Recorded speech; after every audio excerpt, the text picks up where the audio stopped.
प्रदेश विधानसभा चुनाव का बिगुल बजने के बाद सभी दलों ने प्रत्याशियों के नाम का ऐलान कर सियासी समर की विरासत सजा दी है। सियासी समर की इस विरासत पर खुद को मजबूत करने के लिए इस बार कांग्रेस नेता भी फूंक फूंक कर कदम रख रहे हैं। कांग्रेस ने सवाईपुर से इस बार लोकप्रिय समाज सेवी राजवर्धन सिंह राजू को टिकट दिया है। समाज सेवी राजवर्धन सिंह राजू ने अनोखा प्रयोग करते हुए सोमवार को साइकिल पर चढ़कर अपना नामांकन पत्र दाखिल करने कलेक्टर पहुंचे। राजू जैसे दमदार कैंडिडेट ने नामांकन के दौरान शालीनता दिखाकर मतदाताओं का ध्यान अपनी ओर आकर्षण किया। राजवर्धन सिंह राजू पर कांग्रेस का दाव सवाईपुर के कई राजनेताओं के राजनीतिक समीकरणों को बिगाड़ने का काम कर सकता है। साथ कांग्रेस के प्रत्याशी राजवर्धन सिंह राजू हैं। इनसे हम जानेंगे कि किस तरीके से चुनावी मुद्दों में अपने चुनाव लड़ रहे हैं। लेकिन सवाईपुर विधानसभा के अंतर्गत हम लोग पिछले 5 वर्ष से क्षेत्र में हैं। वहाँ के जितने स्थानीय मुद्दे हैं, सारे मुद्दों पर हमने लगातार काम करने का प्रयास किया है। हमारा क्षेत्र 5 नदियों से घिरा है। बाढ़ रोकने के लिए कोई स्थायी परियोजना नहीं लागू है। आज़ादी के इतने दशक बीत जाने के बाद इस विधानसभा क्षेत्र में एक भी सरकारी कन्या डिग्री कॉलेज ना हो, एक भी सरकारी मंडी ना हो, एक भी बारात घर ना हो, एक भी स्टेडियम ना हो, एक भी मैनेजमेंट कॉलेज ना हो, एक भी ITI ना हो। आज़ादी के इतने दशक बीत जाने के बाद में कितना पिछड़ा वो क्षेत्र अंदाज़ा लगाना मुश्किल। वहाँ की 20% आबादी जो दिल्ली और हरियाणा में रिक्शा चलाने को मजबूर है, इन सब परिवारों के उत्थान के लिए समाज में भी हमारे यहाँ करीब ऐसे 25 से 30% लोग हैं जो बिना छत के, बिना आवास के तड़प तड़प के रात गुजारते हैं, सर्दी भरी रातों में, जिनके छप्पर भी फटे हैं, पन्नी भी फटी है। ऐसे परिवारों को उत्थान के लिए राजवर्धन सिंह राजू और समाज सेवा के माध्यम से राजनीति में आए हैं। और राजनीति में आना महज हमारी एक मजबूरी इसलिए बनी है कि हम गरीब लोगों का चाय के भी उद्धार नहीं कर पा रहे थे। आज राजनीति के माध्यम से हो सकता है कि ऊपर वाले ने हमें कुछ पद दे जनता की आशीर्वाद के रूप में, तो हम इनका कुछ और भला कर पाएँ। जब जनता के बीच में हम लोग, हमारी टीम जब जाती है तो वहाँ पे सबसे बड़ा मुद्दा ये निकल के आता है अन्ना मवेशी वाला। तो इसके लिए अगर आप जीत जाते हैं तो इसके लिए आपकी सरकार क्या करेगी? देखिए, अन्ना मवेशी एक सबसे बड़ी समस्या है। आज के दौर में रात को खुले आसमान के नीचे रात को 11 बजे किसान लाठी लेके खड़ा होता है। वहीं दूसरी तरफ जो सत्ता पक्ष के नेता हैं और विपक्ष के नेता हैं, वो ऐसी कमरों में गर्माहट की मजा उठाया करते हैं। उनके कुत्ते भी गर्म रजाई पे लेटे होते हैं। लेकिन हमारे यहाँ का गरीब किसान, मजदूर, पीड़ित, शोषित व्यक्ति खेत रखा रहा खुले आसमान के नीचे। अगर हम सरकार में आते हैं, सत्ता में आते हैं और चुनाव भी जीत जाते हैं, तो हम सरकार को बताने का काम करेंगे कि गाय की समस्या का हल गौशाला नहीं है। निश्चित रूप से किसान की समस्या का हल किसान ही बताएगा। और अगर सरकार वाकई में समस्या को लेकर चिंतित है तो निश्चित रूप से सरकार को चाहिए कि इसको गाय को एक सरकारी योजना से बांधने का प्रयास करे और निश्चित रूप से किसानों से कह दे कि 3000 रुपये आपको पेंशन देंगे और एक गाय आप अपने दरवाजे पे बांध लो। निश्चित रूप से आपको बताना चाहते हैं कि 3 महीने के अंदर ये गाय की समस्या का निदान होगा। और हर जनपद स्तर पर मात्र एक नंदीशाला की स्थापना सरकार को करनी पड़ेगी, क्योंकि सरकार के जितने निर्णय हुए सब हाथापाई निर्णय हैं। जब भूसा नहीं है, पानी नहीं है, दवाई की व्यवस्था नहीं है, कैसे आप गौशाला चला पाएंगे? निश्चित रूप से गौशाला आप नहीं चला सकते हैं। सिर्फ जनता को भ्रमित करने का आप काम कर रहे हैं। चुनावी अपने पूरे सबाब पे है और हमारे साथ सवाईपुर के भी प्रत्याशी जो हैं राजवर्धन सिंह राजू थे और इनसे कई मुद्दे कि हम अगर विधायक बनते हैं तो इस तरीके से अपना काम करेंगे। कैमरामैन के साथ आनंद, हर्षराज सिंह, 100 न्यूज़ हरदोई से।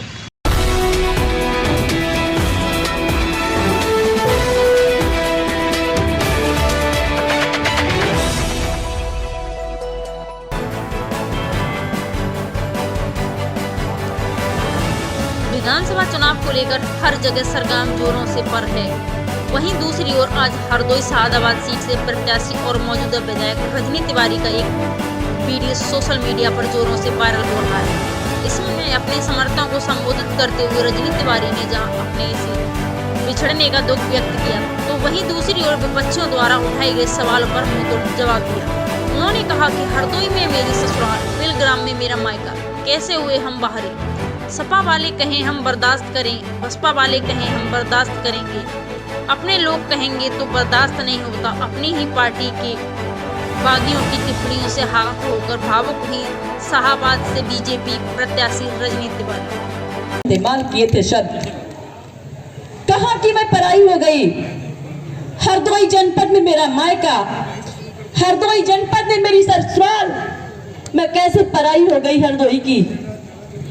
अपने लोगों ने मुझे बहुत स्नेह दिया, सपा के ताने सुनने के लिए मैं तैयार हूं, बसपा के ताने सुनने के लिए तैयार हूं, लेकिन अपनों के ताने में नहीं सुन सकती। अपनों के ताने हमसे नहीं बर्दाश्त होते। 2017 में जब अपनों के बीच में गई, मुझे नेतृत्व ने टिकट दिया। मैं जब शाहबाद में आई, एक तरफ आप लोगों ने मुझे माले पहनाए, दूसरी तरफ अपने लोगों ने कुछ ने मुझे पराया कह करके कहा। मैं अपने दर्द को पी गई। किससे कहती, समय नहीं था हमारे पास में। सुबह से शाम तक दौड़ा करती। आप लोगों के इसने, आप लोगों के आशीर्वाद से हम लोग चुनाव जीते, आपका विधायक बना। सपा वाले लिखे बर्दाश्त करेंगे, बसपा वाले लिखे हम बर्दाश्त करेंगे, लेकिन अगर हमारे अपने हमको पराया कहते, हमसे बर्दाश्त नहीं होगा। मैं कहीं बाहर ही नहीं, बिलग्राम में मेरा मायका, हरदोई में मेरी ससुराल, मैं बाहर ही कैसे हो गई। भारतीय जनता पार्टी का मैं परिवार हूं और जब तक मेरा जीवन रहेगा मैं भारतीय जनता पार्टी में रहूंगी। पिछली बार तो हमें समय भी नहीं मिला कि मैं किसी को बता पाती, किसी को समझा पाती। आंसू अपने आप में पी करके मैं रह जाती थी, लेकिन आज मुझे समय मिला अपने लोगों के बीच में। मैं आंसू बाहर नहीं निकाल सकती, क्योंकि बाहर ही इसको कमजोरी समझेंगे। भाइयों और बहनों, बताना चाहूंगी, महिला के आंसू कभी कमजोरी नहीं होते, उसकी ताकत बन जाते हैं। जब भी वो कोई निर्णय लेती है, जब भी वो कोई शपथ लेती है, उसको पूरा करने का काम लेती है। आज आप सबके आशीर्वाद से मैं कहती हूँ कि विधानसभा का चुनाव हम लोग जीतेंगे और पुराने लक्ष्य से ज्यादा जीत करके आएंगे।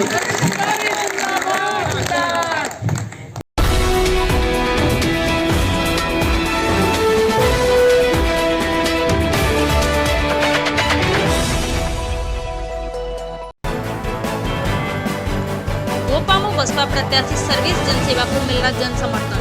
बसपा प्रत्याशी सर्वेश ने कहा कि क्षेत्र की जनता का प्यार मिल रहा, क्षेत्र की जनता इस बार परिवार के बेटे को जिताने का काम करेगी। बसपा प्रदेश व गोपामो क्षेत्र में विकास, शिक्षा, रोजगार के मुद्दे पर चुनाव लड़ेगी। भाजपा ने दबे कुचले दलित वर्ग का अपमान किया। भाजपा ने सर्वे के आधार पर टिकट न देकर धन बल जाति के आधार पर टिकट दिया। गोपामो क्षेत्र के बेटे का अपमान करने पर जनता बीजेपी को साफ कर देगी और बसपा प्रत्याशी को भारी बहुमत से जिताने का काम करेगी। शिक्षा, स्वास्थ्य, रोजगार, किसानों की समस्याओं को विधायक बनने के बाद खत्म करने का काम करेगी। बसपा में गरीब के बेटे को सम्मानित मिला है, अब कभी पार्टी नहीं छोड़ेंगे। प्रदेश में बसपा की पूर्ण बहुमत से सरकार बनने जा रही है। सपा से टिकट कटने से नाराज नरेंद्र वर्मा पासी ने सर्विस जनसेवा को दिया समर्थन। कहा कि सर्विस जनसेवा भारी मतों से जीतकर विधानसभा पहुंचेंगे और गोपामो क्षेत्र में पहुंचकर विकास करेंगे और क्षेत्र में जो भी समस्या है उसे विधायक बनने के बाद सर्विस जनसेवा खत्म करने का काम करेंगे। चुनावी बिगुल बच चुका है। आज हम हरदोई के गोपामो विधानसभा क्षेत्र में है। हमारी टीम जब निकली तो हमारे साथ बसपा के प्रत्याशी जो सर्वेश जनसेवा हमको रास्ते में मिल गए। आज हम इनसे जानेंगे कि किस तरीके से आप चुनावी मैदान में हैं और किस तरीके से अपने सीट निकालने के प्रबल दावेदार होंगे, ये तो देखने वाली बात होगी। लेकिन जब हम लोग, हमारी पूरी टीम जब यहाँ पे आई तो हमको जनसेवा जी मिल गए, तो इनसे हम चर्चा करेंगे किस तरीके से आप जनता के बीच में आप उम्मीदवार हैं। देखिए, 157 विधानसभा गोपामाऊ की जनता जनार्दन को सर्वप्रथम सादर चरणित पर नमन बंदन। बहन मायावती जी को, मानवीय कांसी राम को सादर चरण स्पर्श के साथ मैं ये कहना चाहता हूँ कि आज देश आज़ाद हुए 75 साल हो गया, लेकिन जो आज़ादी 75 साल में भी आज हमारे यहाँ गरीबी व्याप्त है। किसान परेशान, सभी लोग ऐसे रोटी, कपड़ा, मकान, शिक्षा, चिकित्सा जैसी मूलभूत आवश्यकताओं के लिए तरस रहे हैं। इसलिए इन चीज़ों को जब भी दूर किया जा सकता है जब नौजवान, युवा, पढ़ा लिखा, शिक्षित विधायक बनेगा जो विधानसभा में यहाँ की आवाज़ को बुलंद कर सके। मेरा पहला मानना है, नंबर 1 शिक्षा। आज खेती बाड़ी नहीं रही है। अगर ग्रामीण क्षेत्रों की शिक्षा के देख लीजिए, 13-14 साल का बच्चा हो जाता है लेकिन उसको बाप का नाम नहीं डालना आता है। और जो लोग हमारा वोट लेकर के जाते हैं उनके बच्चे इंग्लिश मीडियम पढ़ते हैं, इंग्लिश में आप जब वो दोनों नौकरी के लिए फार्म डालते हैं तो वो नौकरी भी छीन ले जाता है। इसलिए हम अपने गांव की शिक्षा को सबसे ज़्यादा मजबूत करके गांव के गरीब बच्चों को भी IAS-PCS लेवल का बनाने का प्रयास करेंगे। दूसरी बात, हमारा किसान, आज सबसे बड़ी समस्या पूरे भारत में केवल एक ही है, अन्ना पशुओं से। आज के दिन भर पूरा किसान काम करता है, एक आदमी घर में रहता है, माँ खाना बनाती है तो बाप बेटे पढ़ाई लिखाई सब बंद हो गई है, रिश्तेदारियों में जाना बंद हो गया है। कोई इस खेत को बचा रहा, कोई उस खेत को बचा रहा। पूरे रात दिन सांप कीड़े मकोड़े में हज़ारों लोगों की मृत्यु हो गई, सांड के मारने से, एक्सीडेंट से हज़ारों लोगों की मृत्यु हो गई सांप के काटने से। इस समस्या को दूर करने के लिए हमने एक प्लान बनाया है कि हर ग्राम सभा स्तर पर एक गौशाला बनेगा। उस गौशाला में 4 लोगों को रोजगार देंगे, 10,000 रुपया महीना तनख्वाह देंगे, क्योंकि दूध उत्पादन करेंगे और उसी से रोजगार भी मिलेगा। ये समस्या खत्म हो जाएगी। तीसरी सबसे बड़ी समस्या हमारा युवा पढ़ाई लिखाई करने के बाद जब वो काम करने लायक होता है, जिस समय उसके शरीर में ताकत होती है, उस समय उसे काम ना मिलने के कारण वो भटका घूमता है, उसका श्रम खराब हो जाता है। मैं ये चाहता हूँ कि हर युवा को रोटी, कपड़ा, मकान, शिक्षा, चिकित्सा जैसी मूलभूत आवश्यकताओं को पूरा करने के लिए उसके पास रोजगार होना। 10,000 ना पाते हुए 8,000 पे काम करेगी, लेकिन रात में जो है अपने परिवार के साथ में रहकर और अपने फैमिली के बीच में रहकर अपना जीवन व्यतीत करेगी। आइए हम आपको ले चलते हैं। देखिए यहाँ पे क्षेत्र में आज सर्दी भी ज़्यादा है और हमारे साथ जो कुछ दादा लोग हैं, बड़े बुजुर्ग हैं, इनसे हम जानना चाहेंगे आप किस पार्टी का समर्थन कर रहे हैं? हम तो बहुजन समाज पार्टी का। अच्छा आप बताएं, आप तो नवयुवक हैं, आप किसको सपोर्ट कर रहे हैं? हम जिधर मेरा परिवार है उधर सपोर्ट। परिवार किधर जा रहा है? परिवार बहुजन समाजवादी पार्टी। आप दादा बताएं, आपको क्या लगता है किसकी वो सरकार बनेगी? सरकार मायावती बनी है। चलिए ठीक है। आज हम पब्लिक के बीच में आए थे गोपामऊ क्षेत्र में, तो यहाँ से कई तरीके के मुद्दे निकल के आए हैं और हमने सर्वे जनसेवा से चर्चा की है और कुछ इनकी हम बात से कुछ लग रहा है कहीं न कहीं बदलाव होना चाहिए। कैमरामैन आनंद के साथ के युवाओं को रोजगार देने का काम करेंगे।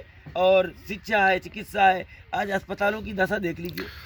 किसी भी अस्पताल में मरीज जाता है, भर्ती होता है, तुरंत ही जहाँ गया रिफ़र कर दिया, कहीं हरदोई ले जाओ। हरदोई वालों ने लखनऊ रिफ़र कर दिया, मालूम हुआ संडीला नहीं पार हुए और मर गए। लोगों ने कहा वापस ले चलो, जितना ख़त्म हो गए, क्योंकि जिस समय उसको दवा की आवश्यकता थी उस समय उसको पर्चे मिल रहे हैं। मैं आप लोगों से अपने जनता को विश्वास दिलाना चाहता हूं, जिस दिन विधायक हो गया केवल 1 रुपए के पर्चे पर जुकाम से लेकर के कैंसर तक की दवा मिलेगी और हर अस्पताल में हर मर्ज का डॉक्टर उपलब्ध होगा और दवा उपलब्ध होगी। किसी को दिल्ली बाहर जाने की रिफ़र करने की आवश्यकता ही नहीं पड़ेगी। इस समस्या को और एक बात कहना चाहता हूं कि यहाँ से मैं भारतीय जनता पार्टी के विधायक, जिनके लिए लोग कहते हैं कि उनके पास में एक स्कूटर था, आज 4,000 बीघा 3-4,000 बीघे में खाली तालाब है। लड़के ने 2 महीना प्रमुख नहीं हुआ 2 करोड़ का फर्जी टेंडर निकाल दिया, प्रधान रहा तब 11 लाख रुपए का घोटाला कर दिया। ऐसे लोगों को टिकट देकर के भारतीय जनता पार्टी ने भ्रष्टाचार के साथ खड़े होने का सबूत दे दिया है। इसलिए और मैं अपनी जनता जनार्दन का इसका ये सेव कर लिया जाए मेरा वीडियो और मेरी बातों को, मैं जिस दिन विधायक बनूंगा साल के अंत में 1-1 रुपए का हिसाब क्षेत्र की जनता को देने का काम करूंगा और पूरा चारों तरफ पूरा परिवार 157 विधानसभा गोपामऊ का प्रत्येक परिवार सर्वे जनसेवा का परिवार होगा, क्योंकि इन्हीं के वोट की बदौलत हम विधानसभा पहुंचेंगे। हमारे साथ कुछ जनता भी है क्षेत्र की, तो इनसे हम जानना चाहेंगे कि किसकी तरफ रुझान है पब्लिक का। आप बताइए चाचा, आप बताइए क्या चल रहा है चुनावी माहौल में? सबसे रुझान चल रहा है सर्वे जनसेवा, चुनाव निशान हाथी है। आप दादा बताइए क्या चल रहा है चुनावी मैदान में? यही चल रहा है जो भैया बता रहे हैं, सही बात है। मतलब किस पार्टी को आप सपोर्ट कर रहे हैं? हम हाथी को सपोर्ट करेंगे, हमारे भैया को, नरेंद्र भैया को हमको वोट नहीं अखिलेश ने दिया है, तो इसलिए हम उनका छलाक जरूर मार देंगे, हम हरा। आइए हमारे साथ एक युवा साथी हैं जो एक नवयुवक हैं और इनसे हम जानना चाहेंगे किसके लिए आप पार्टी का समर्थन कर रहे हैं? सर्वे जनसेवा। क्यों सर्वे जन सेवा ने ऐसा क्या किया, क्या उपलब्धि है इनकी जो आप इनको समर्थन दे रहे हैं? क्योंकि इनका एक तो वादा है कि लघु और कुटीर उद्योग में जो है जनता के लिए काम करेंगे। चाहेंगे कि जो जनता हमारी 8-10 हज़ार रुपये को लेकर जो है अपने गाज़ियाबाद, दिल्ली या अन्य जगहों पे जाती है काम करने के लिए, वहाँ पे जो है अपने परिवार के लिए कुछ ना करते हुए 1000-2 हज़ार रुपये बचा के जो है हर मंथ लाती है। तो उसके लिए ये चाहते हैं कि अपने